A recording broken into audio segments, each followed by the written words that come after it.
Live, this is News 8 at 11. Two major traffic nightmares, one in our backyard, one up the road. We have your back with ways not to get caught up in this mess. Right now, new detours on the Q Bridge. And in New York City, dozens of roads shut down because the Pope is in town. A lot happening here in the Northeast tonight. Let's get the very latest now. ABC's Marcy Gonzalez is live in the Big Apple with more. Marcy?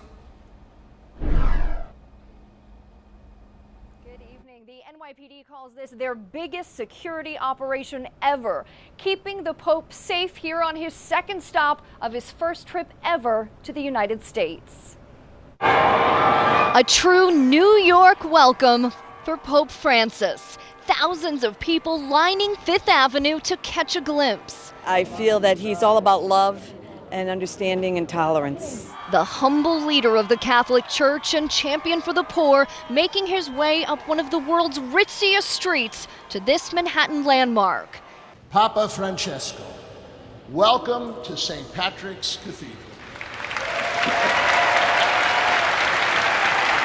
Inside the stunning cathedral, fresh off a $200 million renovation, the pontiff sharing a message about gratitude. Gratitude and hard work.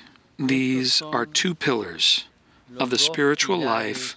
After today's address to Congress touching on divisive issues including the death penalty and climate change, God bless America. This evening, simple prayers as Pope Francis brought his characteristic warmth to the Big Apple.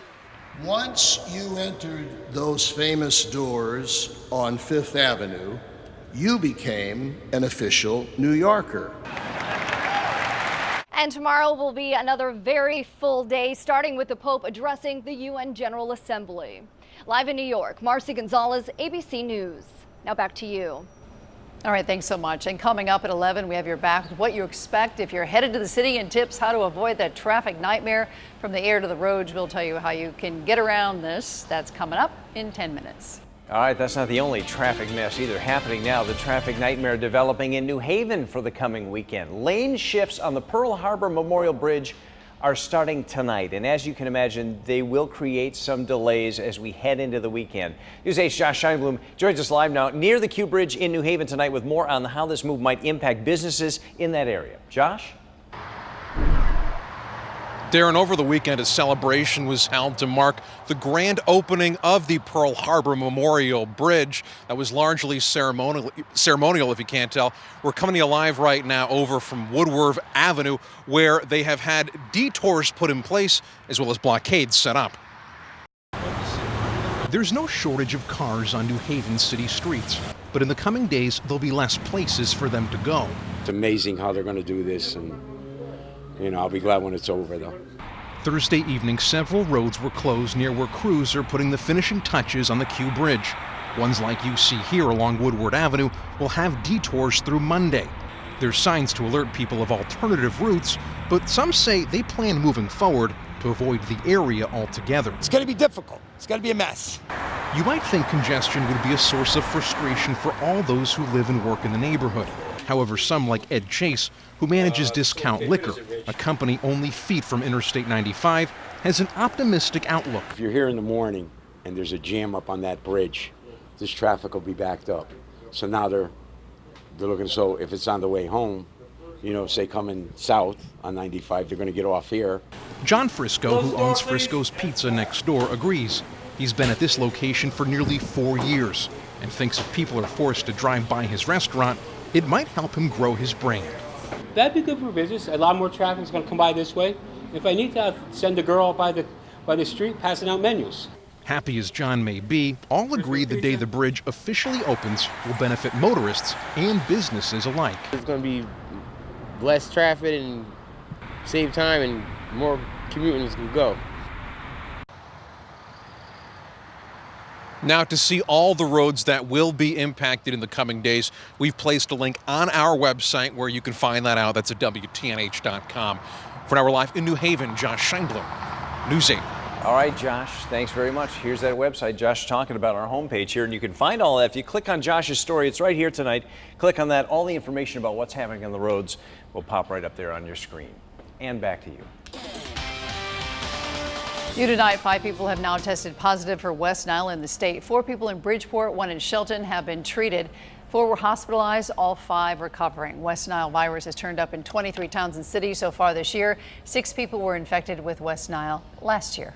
New at 11 tonight, Hamden police looking for your help tonight after a puppy was found abandoned in a dumpster.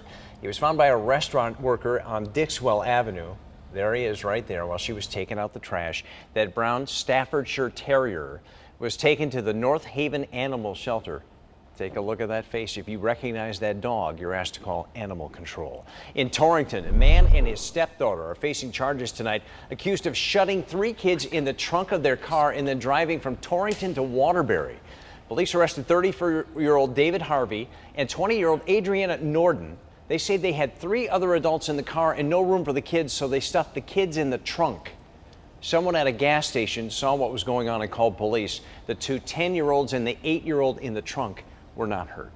All right, that's saying everybody's working for the weekend. I think we started doing that on Monday, right? That's right. Who knows? So it's very, very dry. Yeah. No rain in the forecast, but we do have a supermoon that we're looking at on Sunday. Yeah. How interesting is your job these days? Well, there's stuff, we find stuff to talk about. Thank God for a supermoon. There you go. That's all I can say. Here's a look outside right now. And you can see the moon is getting near full out there this evening, and it will be full in just a few nights. And we'll talk more about that supermoon coming up. But a nice look at Hartford.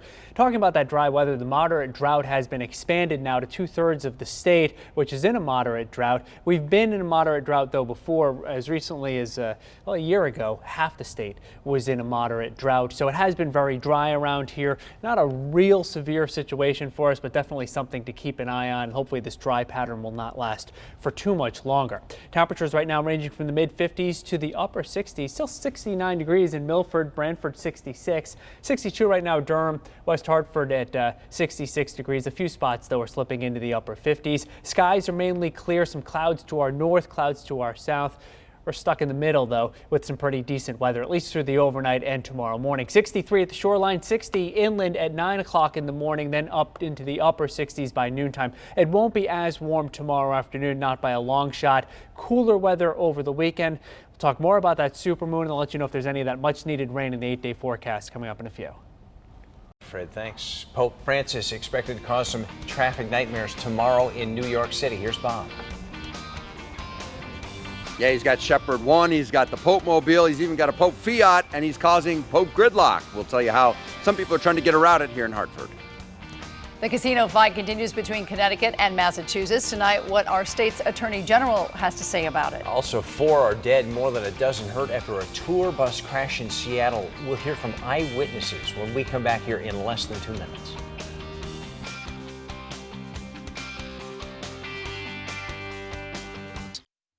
Coming up on Good Morning Connecticut, we will give you a preview of the Pontiff's visit to New York and Philadelphia. We've got all that. We've got your traffic information and Gil's Friday and weekend forecast. Join us, 5 a.m. Good Morning Connecticut. Connecticut's Attorney General has gone to court and told MGM Springfield to get lost with their big lawsuit aimed at stopping a third casino here. Attorney General George Jepsen filing a motion to dismiss MGM's lawsuit that claimed a third casino was unconstitutional and would damage MGM. Then there would be nothing to stop them from negotiating with the municipality and proposing a casino and bringing that issue before the legislature. A spokesperson for Connecticut's 2 Native American casino tribes says they expect towns in northern Connecticut to be proposing sites for a third casino within the next few weeks. East Hartford's Planning and Zoning Commission has approved a casino plan for the long-closed Showcase Cinema Complex on Silver Lane. An update from New Haven tonight, where some people displaced from the Church Street South complex in New Haven had a chance to sound off to the owners of that property tonight. Dozens of families have been forced out of their apartments after they were condemned because of mold and water damage and other problems in there. Massachusetts-based Northland Investments owns that subsidized complex and hosted 2 meetings tonight at the 2 hotels where people are being put up. Federal officials have agreed to help move all 289 families out of that 45-year-old complex. A Texas football coach is out of a job after his players attacked a ref An update is coming up. And if you're headed to New York City, you better pack your patience. We got ways where you can avoid the traffic when we come back here in just a minute. And Fred will have the latest on your weather.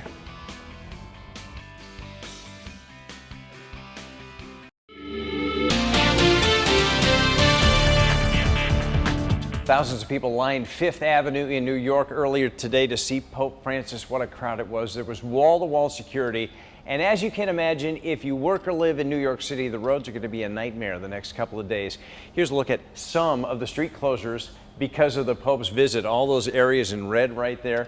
He'll be making stops over the next couple of days at the United Nations, Madison Square Garden, and then down at the 9/11 Memorial down south here too. News 8's Bob Wilson has your back tonight with how you can avoid that traffic nightmare. He's live for us in Hartford with more. Bob?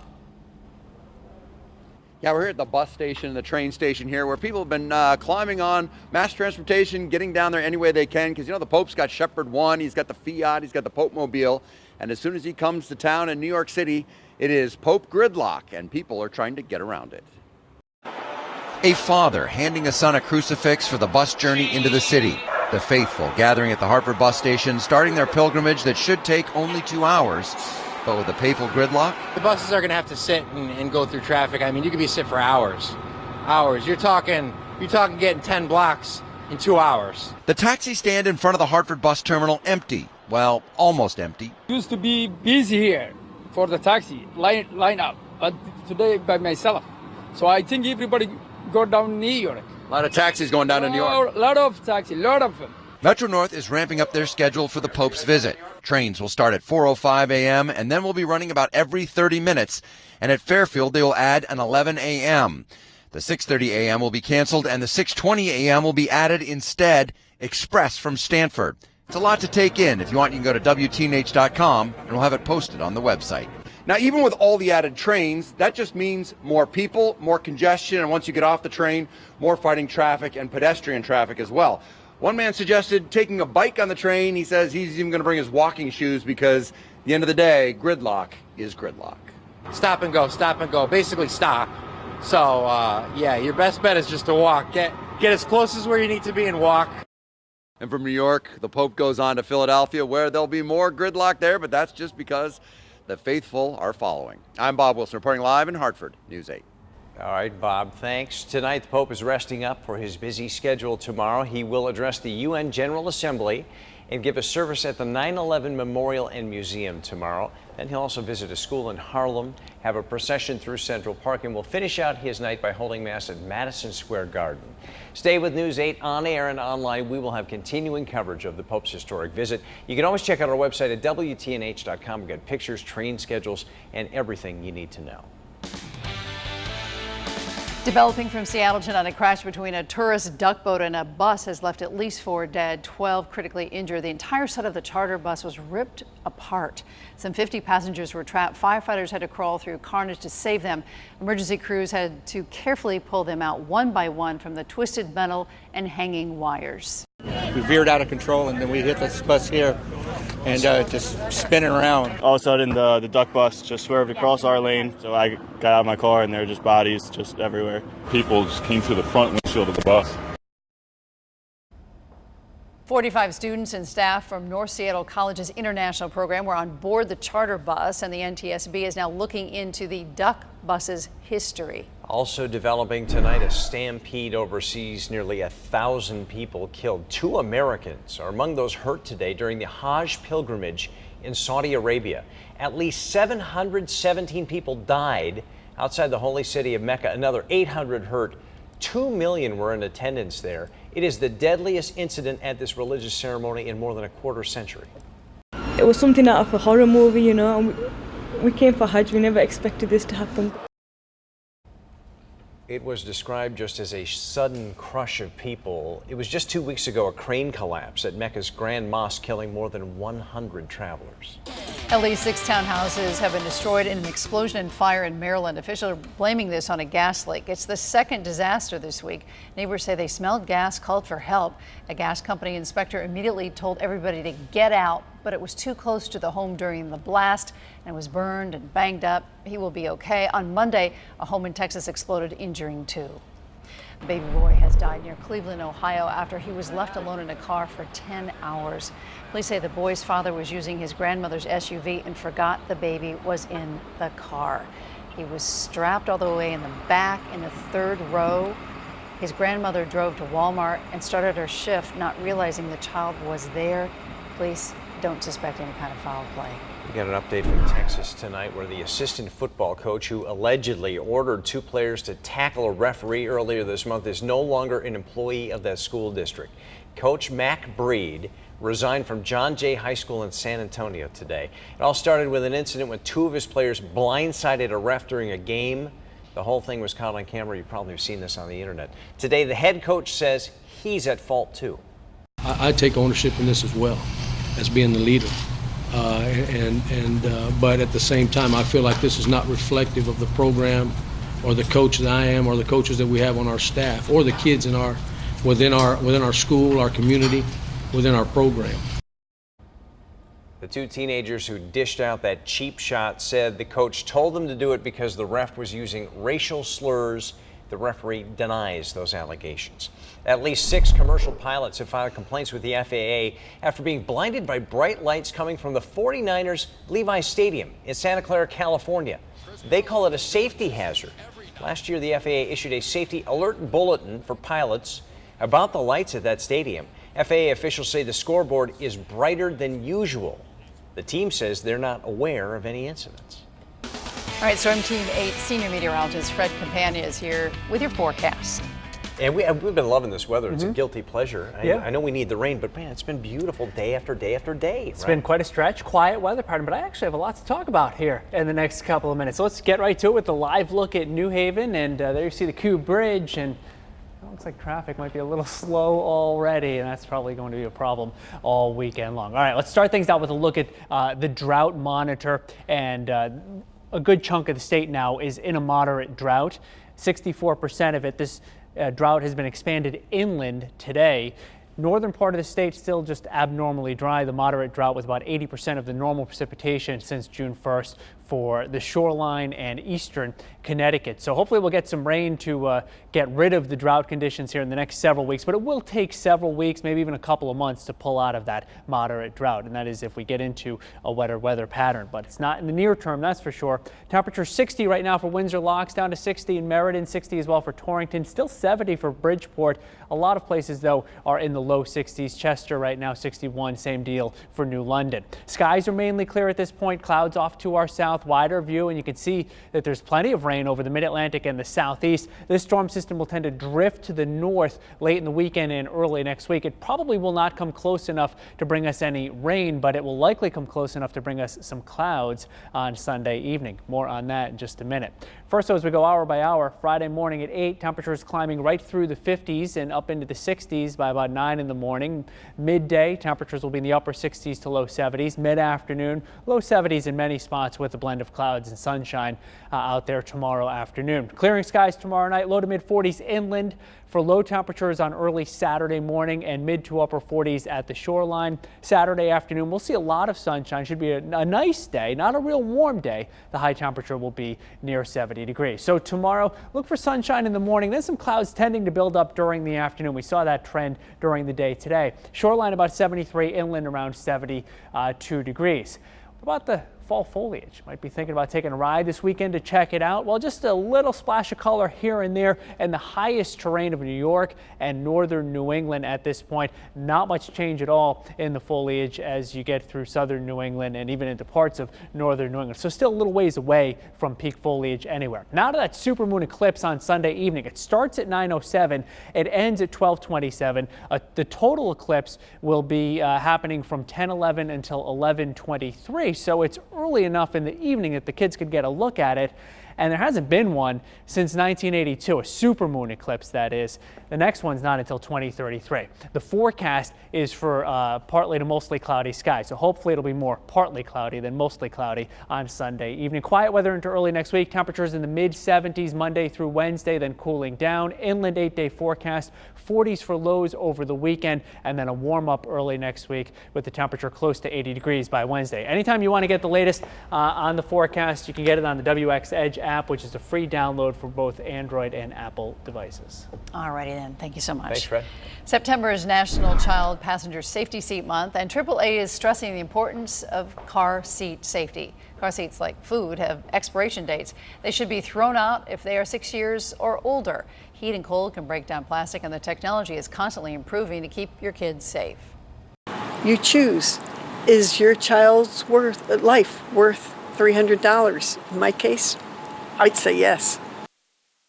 AAA is recycling more than 2,000 car seats from Connecticut, Massachusetts, and Rhode Island. All of them were old, broken, or recalled.